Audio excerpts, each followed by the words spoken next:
Janë tinguj muzikor të interpretuar në piano nga 18 vjeçari kosovar Ylli Haliti, i cili çeli edhe edicionin e 5 të festivalit Gjiroklasika në Gjirokastër. Për rreth 50 minuta, artisti i ri solli muzikën e kompozitorëve të njohur botror për një publik të zgjedhur. Nuk ishte rastësi për Yllin, që së shpejti do të nisë studimet e larta për piano dhe kompozim, pjesëmarrja në këtë event të muzikës klasike.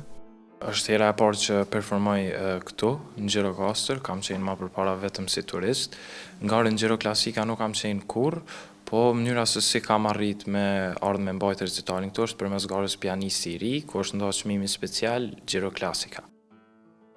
Këtë vit, Gjiroklasika i është dedikuar artistëve të rinj shqiptar që kanë histori suksesi në vend, por edhe skena ndërkombëtare. Drejtoria artistike e festivalit, Kristina Petrollari, zbulon edhe emrat e atyre që do të performojnë në netët në vijim.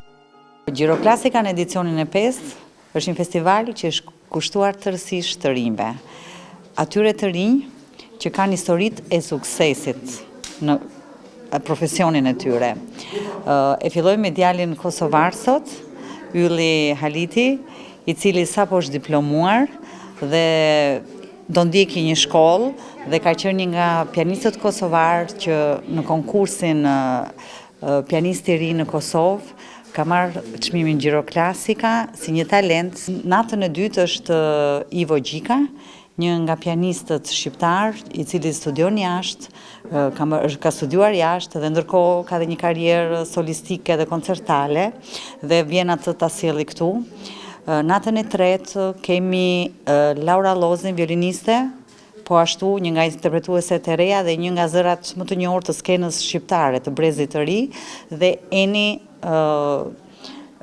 pianisti i cili vjen nga Italia dhe jeton aty dhe kanë bërë një kombinim të dy bashkë me vepra mjaft interesante. Në kuadër të edicionit të 5 të festivalit Gjiroklasika do të mbahen edhe koncerte shëtitëse, ku artistët do të interpretojnë në muzeume, shtëpi karakteristike dhe pika të tjera në zonën muzeale, ku turistët fokusojnë vizitën e tyre në qytetin e Gurt.